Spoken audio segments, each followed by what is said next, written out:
도 성령 충만하시고 또 행복한 삶이 되시기를 축원합니다. 넷플릭스라고 하는 요즘 드라마 이렇게 또 여러 가지 TV 프로그램들이 이렇게 소개가 되는데, 리얼리티 프로그램으로 해서 요즘에 주목을 받고 많은 사람들에게 인기가 있었던 이제 그런 내용들이 있습니다.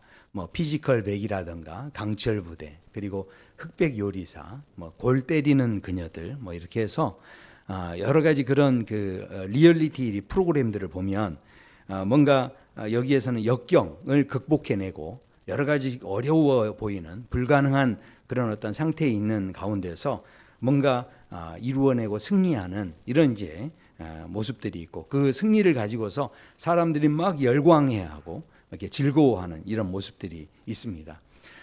왜 사람들에게 이런 프로그램이 인기가 있고 그만큼 사람들이 열광하는가 생각해 보면, 심리학자였던 에릭 에릭슨이라는 분이 이제 그런 이야기를 합니다.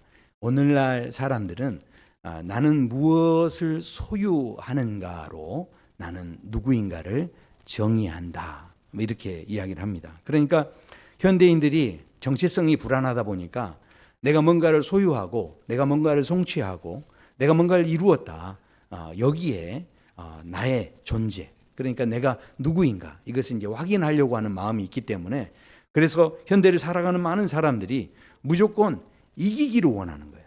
그리고 무조건 더 많이 가지기를 원하는 이제 이런 심리가 우리 안에 있다, 이런 이야기를 합니다.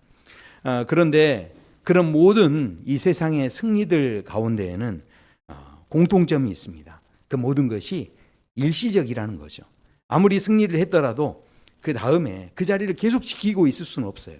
나이가 들면 실은 그 자리에서 또 내려와야 되고, 누군가는 또 그 자리에 대신 서게 됩니다. 그렇기 때문에 이 세상이 주는 승리는요, 실은 이게 퍼펙트하고 항상 계속될 수 있는 게 아니죠. 여기에는 그래서 그곳에서 내려오신 분들 보세요. 세상에서 정말 권력을 갖고 대단하셨던 분들도 은퇴하시고 이렇게 내려오신 거 보면 힘이 하나도 없어 보이세요.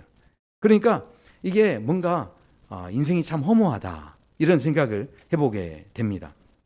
그래서 프랑스 소설가인 까미도 자신의 시지프스의 신화라는 책에서 그런 이야기를 합니다.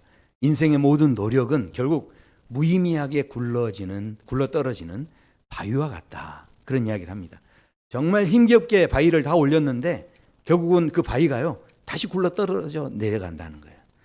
그러니까 우리가 인생에 대해서 참 허무함을 생각할 수 있는 이제 그런 내용들인데, 그런데 오늘 본문에서는 우리 인생이 절대 허무하지 않고 우리 인생에 진짜 승리가 있다 하는 것을 사도 바울이 우리에게 말씀하는데요, 그것이 바로 오늘 57절의 말씀입니다. 우리 주 예수 그리스도로 말미암아 우리에게 승리를 주시는 하나님께 감사하노니, 이렇게 말씀을 합니다. 이 승리는 바로 부활하신 예수님의 승리를 말씀하고 있습니다. 그러니까 예수님께서요 승리를 하셨는데 죽음을 이기시는 그런 놀라운 승리를 이루어 주셨다라는 겁니다. 사망 권세를 이기시고 승리하신 줄로 믿습니다.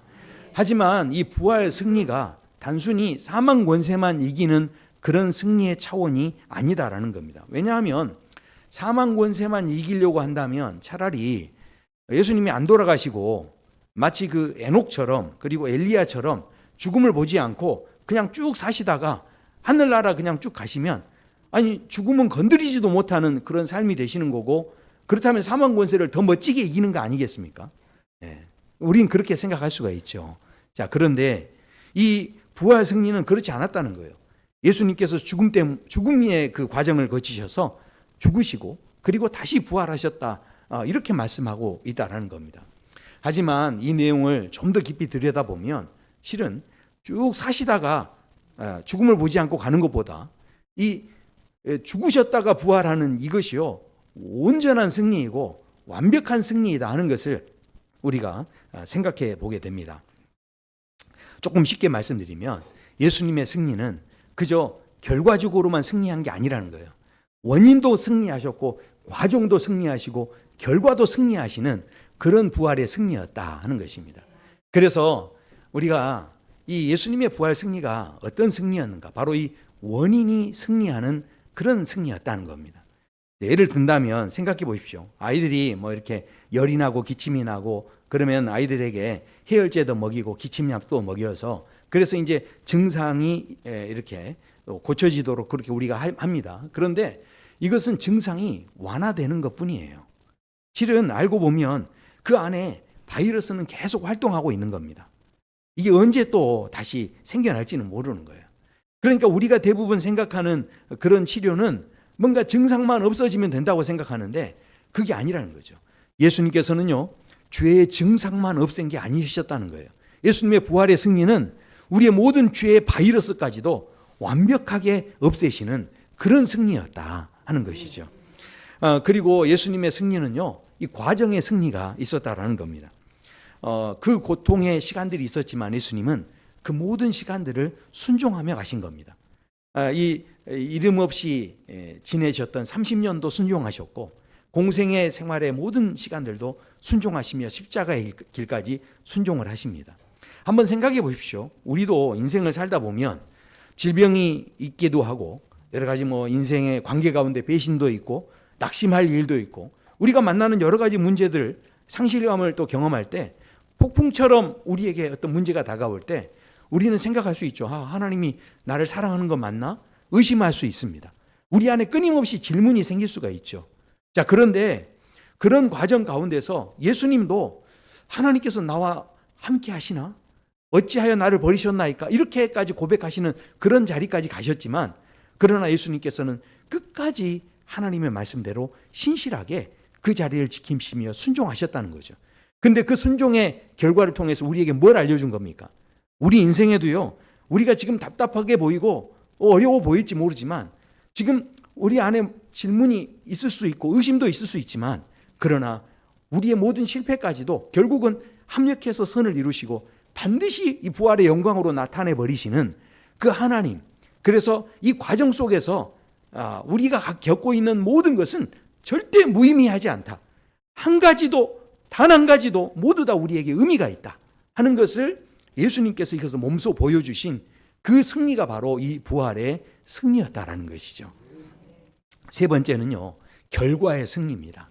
그러니까 이 인류의 역사 가운데 보면 항상 최종 승리자는 누구냐면 죽음입니다. 아무리 이 세상에서 대단해도요, 강대국이어도 아무리 이 세상에서 문명이 발달해도 죽음 앞에서는 모두 다 고개를 숙일 수밖에 없다라는 거죠. 죽음 앞에서는 다 무릎을 꿇을 수밖에 없다는 겁니다. 물리학자 스티븐 호킹도 그런 이야기를 합니다. 죽음은 모든 것의 끝이다. 이렇게 말할 정도로 이 죽음이 우리 인생에 있어서 그 모든 것을 다 무너뜨려 버리는 그런 결정을 해버린다라는 것이죠. 그런데 예수님께서는요, 이 부활하심으로 인하여서 더 이상 이 죽음의 문제가 우리 인생의 주도권을 잡지 못하도록, 이 죽음의 문제가 우리 인생을 절대로 결정하지 못하도록 그렇게 만드신 것이 바로 예수님의 부활이었다라는 것입니다. 그래서요, 이 부활의 승리는 단순히 교리적인 차원에 있어서의 이야기가 아니고 우리 인생의 중심이 바뀌어지는 놀라운 혁명과 같은 그런 사건이었다라는 겁니다. 제가 이것을 좀 온전한 이해가 되기는 어려울 수 있지만 원래 중요한 이야기 나올 땐 그 비지가 깔려지잖아요. 이렇게 아름다운 음악이 깔리면서 이게 중요한 이야기가 되는 거예요. 자, 그래서 제가 이제 이걸 어떻게 좀 설명을 해드릴까 생각하다가 제가 깜짝 놀란 걸 하나 발견을 했어요. 뭐였냐면 일본의 전통 도자기 수리 기술이 있어요. 그것을 이제 긴츠기라고 합니다. 긴츠기. 근데 이 긴츠기 기술은 어떤 기술이냐면 깨진 접시들이 있으면 그 깨진 것들을 이어 붙이는데 거기에 금가루로 그것을 이렇게 이어 붙이는 겁니다. 금을 녹여서 그 사이를 메꾸어서 그거를 다 이렇게 메꾸는 그런 기술이에요. 야, 일본 사람들 대단하더라고요.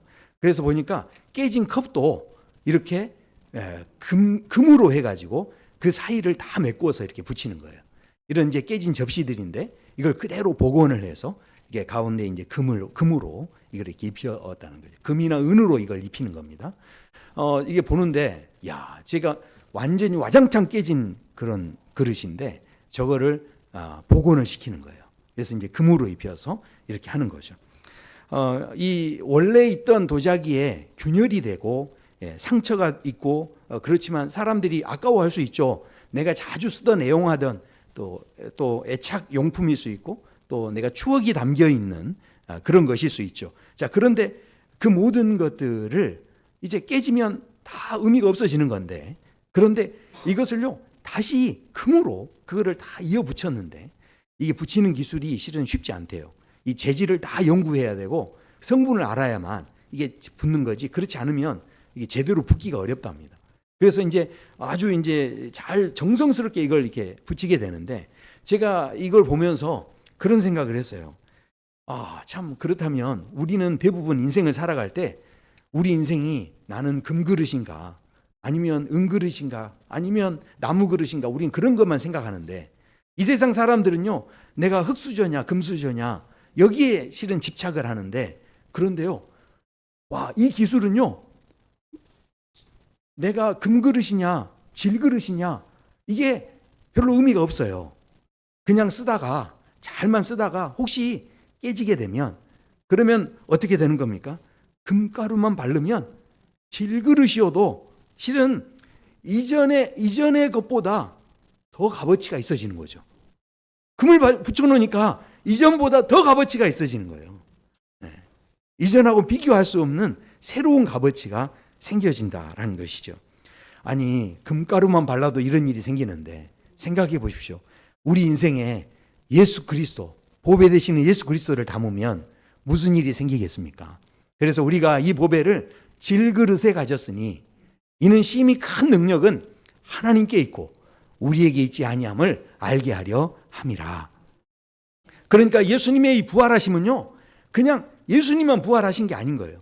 그 예수님의 부활의 능력을요 우리에게 주시는 거예요. 예수님께서 승리하셨기 때문에 전쟁에서 승리하면 전리품이 있잖아요. 예수님께서 승리하셔가지고 오늘 우리 점심을 만찬을 맛있게 드시는 거예요 지금. 그러니까 예수님께서 부활하실 때 우리에게 주시는 전리품이 무엇이냐면 바로 구원이고 바로 영생입니다. 그러니까 이 놀라운 은혜들을 우리에게 주셨다라는 거죠.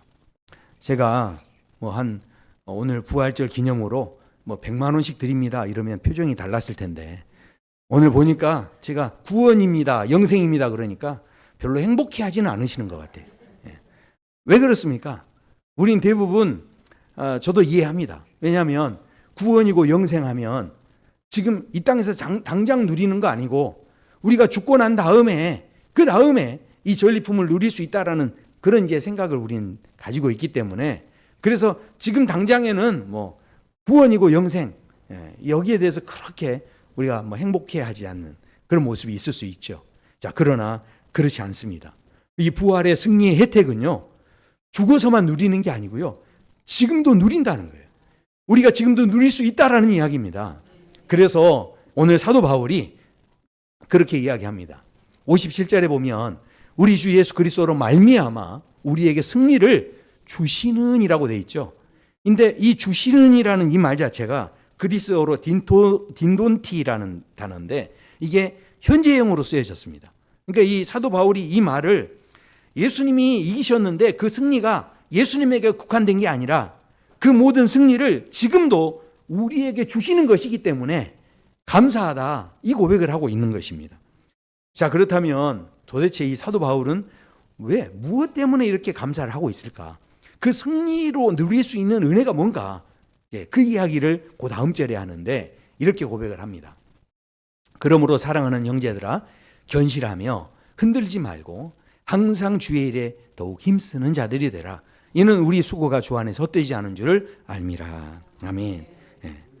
그러니까 이 말씀을 우리가 보면 오해가 좀 있을 수 있어요. 왜냐하면 우리 예수님께서 승리하셨으니까, 그래서 그 좋은 승리를 우리에게 이제 갖게 하셨는데, 그랬으니 너희도 승리해라 이렇게 한 다음에, 그러니 너희 이제 앞으로 날 위해서 더 열심히 일해라 이런 식으로 우리가 생각할 수 있는 거죠. 그러니까 아니 나는 하나님께 승리를 달라고 한 적도 없는데 나한테 막 승리를 주신 다음에 막 뭔가 엄청 부려먹는 것 같은 느낌이 들지 않습니까? 오늘 이 말씀에 보면 그렇게 승리를 줬기 때문에 어떻게 하라는 거예요? 더 견실하고 흔들리지 말고 주의 일에 더 힘쓰는 자들이 되라. 이렇게 우리가 좀 오해할 수 있는 거죠. 그러나 이 말씀에서 정말 중요한 것은 정말 이 놀라운 혜택이 우리에게 있는데 예수님의 부활하심으로 우리에게 정말 중요한 이야기를 하나 하고 계시는데 그것이 무엇이냐면 바로 이는 너희 수고가 주 안에서 헛되지 않은 줄 알미라 하는 말씀입니다. 이게 얼마나 놀라운 은혜이고 혜택인지 모릅니다. 세상에서는요, 이게요, 실패하는 사람들 거는요, 모두 다 헛된 것으로 다 치부해 버립니다. 학생들이 공부하고 열심히 뭐 죽을 둥 살 둥 막 이렇게 했어요. 그랬는데 결과가 안 좋지 않습니까? 그러면 자녀들한테 그 결과가 안 좋으면 뭐라고 합니까? 너는 글자만 본다고 공부하는 거 아니다. 이런 이야기 하지 않으세요? 네. 그러니까 이게 지금 뭐 하는 겁니까? 대부분의 이 세상 사람들은요, 아무리 열심히 해도 결과가 안 좋으면 그동안 노력했던 게 다 그냥 무용지물이 되는 거예요. 다 헛된 게 되는 겁니다.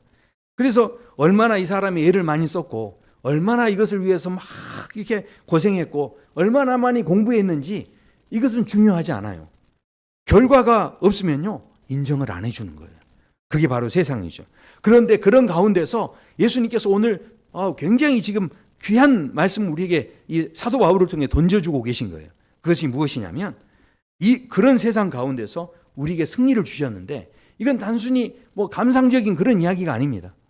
생각해 보십시오. 우리가 지금 와서 예배 드리는 이런 시간들, 그리고 지금 여기 위에 개업집에서는 그렇게 먹겠다고 줄 서 있는데, 그런데 오늘은 다 여기 오셔가지고 이렇게 앉아 계시는데, 이런 시간들, 어쩌면 새벽마다 주님 앞에 나와서 누구도 알아주지 않는 그 시간들을 채우는 그 자리, 주일에 뿐만 아니라 교회 와서 봉사하시고 또 주방에서 일하시고 교회 청소하시고, 실은요 그 모든 것들 누가 봐주는 것도 아니고요, 알아주는 것도 아닙니다. 교회 와서 뭔가 우리가 신앙생활 할 때 그렇다 보면 딱히 뭔가 지금 나타나 보이는 것도 있지 않기 때문에 우리 마음속에서 그런 생각이 들 수 있죠. 내가 이렇게까지 이걸 굳이 열심히 해야 되나? 내가 안 그래도 요즘에 다리도 아프고 또 여기저기 아픈 데가 한두 군데가 아닌데 내가 여기 와서 꼭 이래야 되나? 이런 생각을 실은 우리가 할 수 있는 거죠. 자, 그런데요, 성경에서는 그렇게 말씀하지 않습니다. 우리가 하는 세상 사람들은 그걸 다 몰라주고 다 잊어버려도 오늘 성경에서는 절대 그렇지 않다는 거예요. 그래서 말씀합니다. 마태복음 10장에 보면요, 냉수 한 그릇이라도요 그 사람이 결단코 상을 잃지 않을 것이다. 그러니까 이것은요 제가 한 말도 아니고요, 제자들이 한 말도 아니에요. 이건 누가 직접 하신 말씀이냐면 예수님께서 직접 하신 말씀이세요. 그러니까 아니 상 안 주실 거면 뭐하러 이렇게 말씀하시겠어요. 분명히 준비된 상이 있다는 거죠. 또 말씀합니다. 시편 기자가 그런 고백을 해요. 우리의 유리함을 주께서 계수하셨으니. 그러니까요, 우리 하나님은요 모든 걸요 카운트하고 계신다는 거예요. 다 이걸 세고 계신다는 거죠. 심지어는 나의 눈물이 흐르는데 그 눈물은요, 눈물을 어떻게 셀 수가 있어요? 눈물 흐르고 이거 닦아버리면 실은 셀 수 없는데 그 눈물도요 눈물병에 담아 놓으신대요. 그걸 다 일일이 다 세고 계시는 분, 그 하나님께서 그것을 세신다라는 것이죠. 고린도 전서 3장에서도 이렇게 말씀합니다. 각 사람의 공적이 나타날 거라는 거예요. 그게 어떤 날이냐? 이 불이 붙으면 결국은 타서 없어지는 것이 있고요, 끝까지 살아남아 있는 이 공적이 살아남는 게 있다는 거예요. 그래서 그 시험하는 일이 있고 그것이 남는 것이 있다라고 성경에서는 분명히 우리에게 말씀합니다. 생각해 보십시오. 내가 막 기를 쓰고 애를 썼는데, 그런데 이게 다 헛된 거라고 생각하면 일할 맛 나겠습니까, 이게? 일할 맛 안 나는 거죠. 근데 놀랍게도 성경에서는 분명히 모든 것에는요, 하나님께서 이것을 일일이 다 계산하고 계시고 거기에 대해서 반드시 하나님께서 베푸시는 상이 있다라고 말씀을 하십니다. 그러니까 생각해 보십시오. 세상 사람들은 어떻게 볼지 모르지만 그러나 부활의 승리가 있기 때문에 우리가 가지고 있는 모든 것들은요, 절대로 헛된 것이 되지 않는다라는 겁니다. 우리 모든 것들을 일일이 다 기억해 주시고 우리가 하는 자리에서 모든 일들을 인정하시고 갚아주시는 하나님의 은혜가 있다라는 거죠. 제가 이렇게 막 열변을 토해도 아멘 소리가 그렇게 많을 것 같지는 않았어요, 저도. 그러니까 제가 설교 준비하다 보면 제가 이거를 어떻게 달변 가여 가지고 진짜 이렇게 좀 사람들이 아멘 막 하고 할렐루야 막 하고 이제 이러면 그러면 제가 그걸 받아가지고 바로 이제 더 이상 설교 안 해도 되겠구나 하고 끝내야 되는데 그런 예측이 되는 거예요. 이게 별로 아멘이 안 나오겠구나. 그래서 제가 많은 예가 있지만 설교 시간은 오늘 다 할 수 없잖아요. 제가 중요한 한 가지만 제가 예를 들려고 합니다. 교회 역사 속에 보면 보이지 않는 진짜 승리의 모습들이 실제로 있었죠. 그 예가 누구냐면 바로 토마스 선교사님이세요. 이 토마스 선교사님이라는 분은 14살 때 옥스퍼드 대학에 입학할 수 있는 자격을 가진 거예요. 원래요, 옥스퍼드 대학은요, 16살부터 대학에 들어올 수 있어요. 근데 나이가 14살밖에 안 됐는데도 너무 똑똑하니까 학교에서 이 사람을 입학할 수 있는 허가를 해줬어요. 특별하게. 그랬는데 이분이 고민하다가 옥스퍼드 안 가고 신학교로 가버립니다. 그리고 신학교에서 공부를 하고 나중에 이분이요, 어떻게 하냐면 23살 때 이렇게 뜨겁게 사명감에 불타가지고 중국으로 선교사로 파송을 받아서 중국에 갑니다. 그래서 이제 결혼해가지고 사모님하고 같이 중국에서 선교를 하는데 적응하고 사는 게 쉽지가 않았어요. 근데 무슨 일이 생겼냐면 임신했던 그 아내 사모님이 유산을 내버린 거예요. 그리고 유산 후유증으로 사모님마저 돌아가십니다. 그러니까 이 토마스 선교사님이 너무 큰 충격을 받아서 더 이상 선교하는 일을 진행하지는 못하고 거기에서 무역 그 회사에 가가지고 거기에서 이제 통역하는 일을 합니다.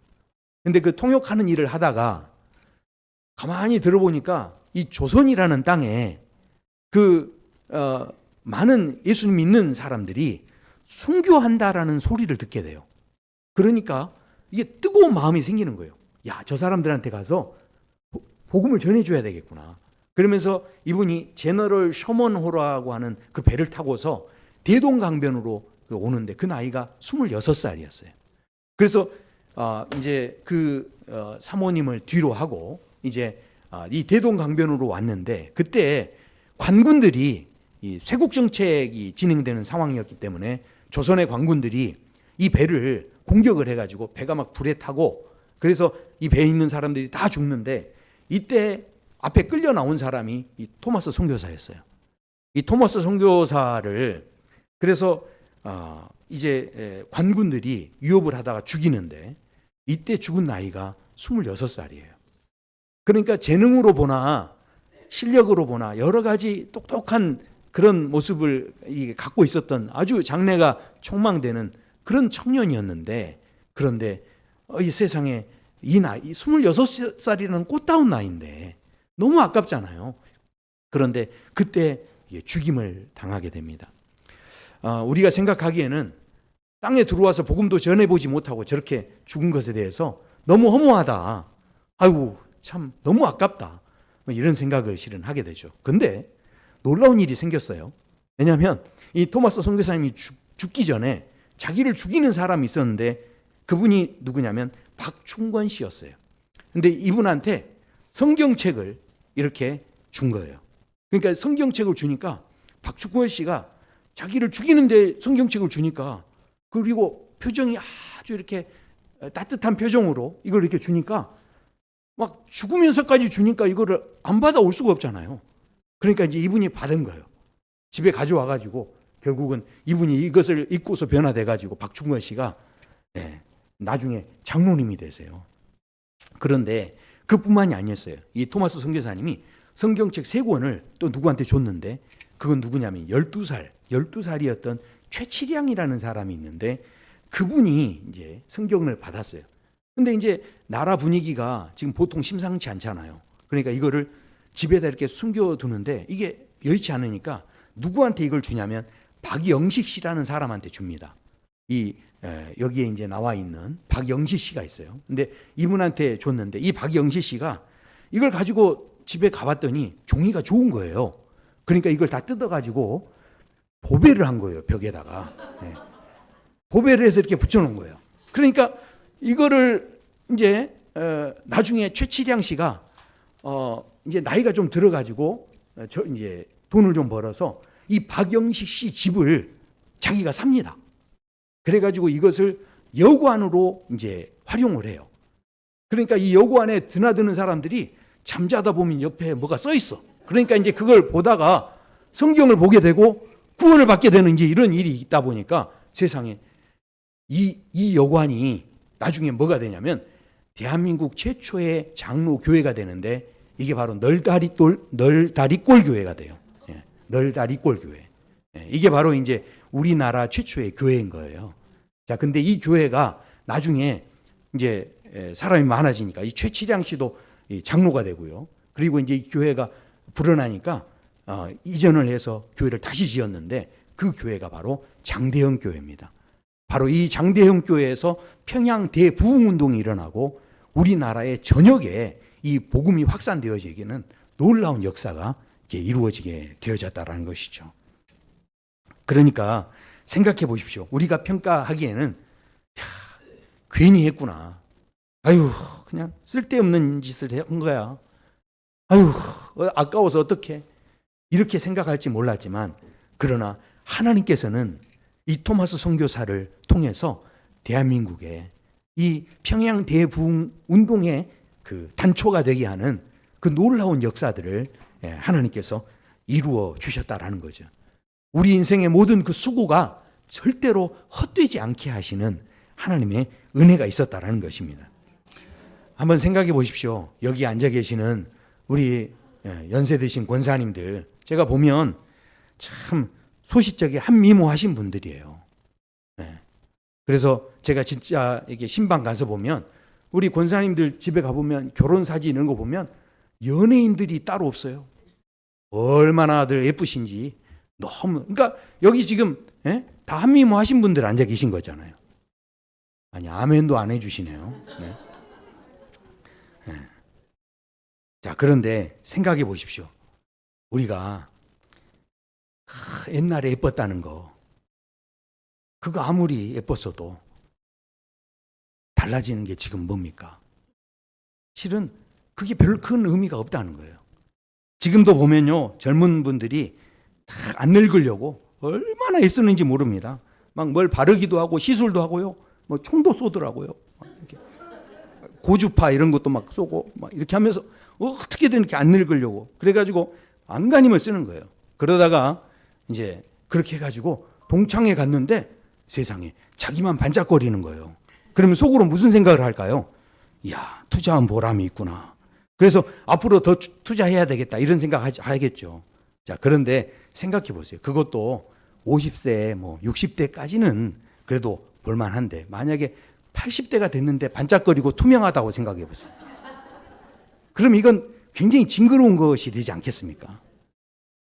그러니까 전도서에서 그 모든 것을 누려봤던 솔로몬이 헛되다 이렇게 이야기합니다. 자, 그런데 제가 지금 헛되다는 이야기를 하려는 게 아니에요. 잘 생각해 보십시오. 실은요, 우리 인생 가운데서 내가 아무리 실패했어도 내가 아무리 하나님 안에서 내가 내 자신 속에서 다른 많은 사람들이 내가 수고하는 것들을 인정해 주지 않고 기억해 주지 않는다 할지라도 그래도 주님 안에서 하는 모든 수고는요, 절대로 헛되지 않다는 거예요.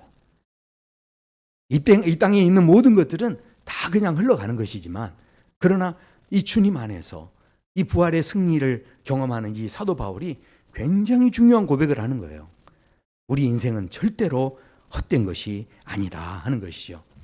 제가 말씀을 마무리하면서 이제 한 가지 생각을 하게 됩니다. 오늘 이 말씀을 보면서 제가 무슨 생각을 했냐면, 이 땅은 어쩌면 닫힌 방과 같은 그런 세상의 삶을 살고 있는 거예요, 우리는.